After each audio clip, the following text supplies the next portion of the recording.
Годината е 1971.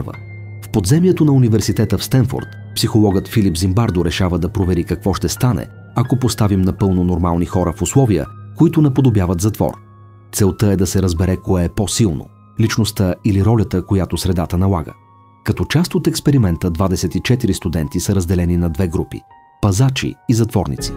Подземието на университета е преобразено до най-малкия детайл – килии с решетки, тесни коридори и надзирателски пост.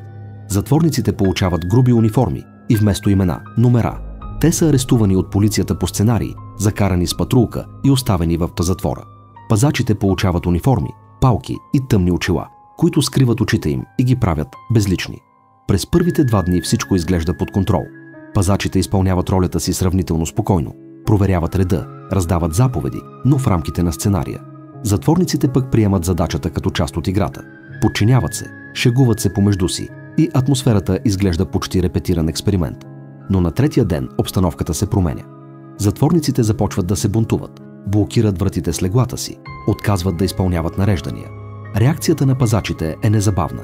Те използват сила, за да възстановят реда и започват да измислят наказания.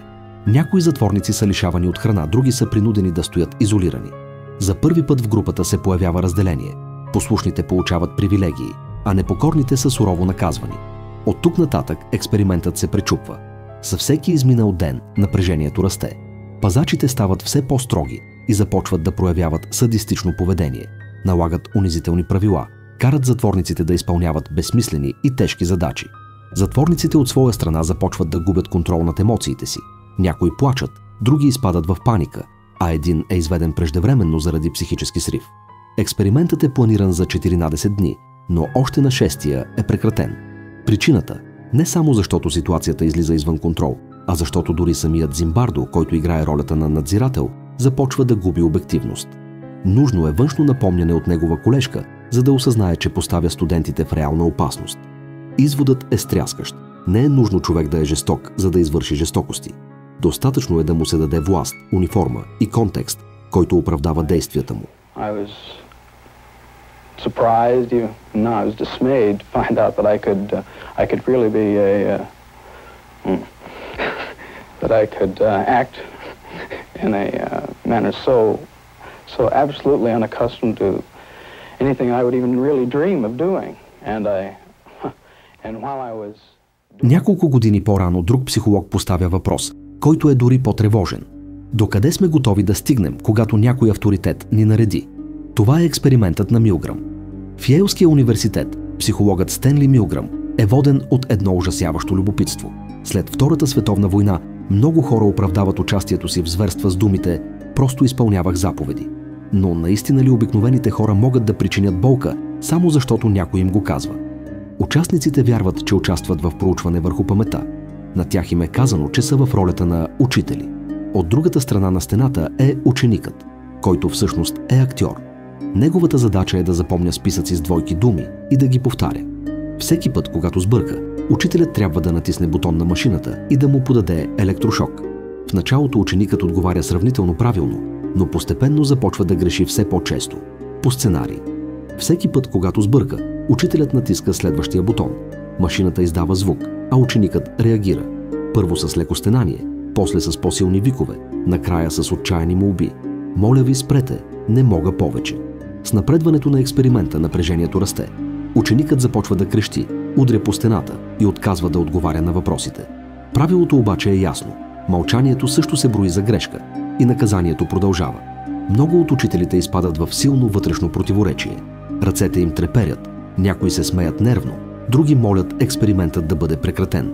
Но до тях стои фигура в бяла престилка, която с твърд глас казва: «Моля, продължете». Експериментът изисква това. И именно тогава става ясно най-страшното. Повечето хора избират да се подчинят. Те продължават да натискат бутоните, дори когато ученикът вече е замлъкнал и не реагира. Cloud, horse, rock, house. Answer, please. Резултатът потресава света. Огромна част от участниците стигат до край, знаейки, че причиняват сериозна вреда.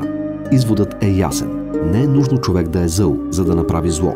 Достатъчно е да бъде поставен в система, където авторитетът му казва, че това е правилното. Here. 75 volts, Jim.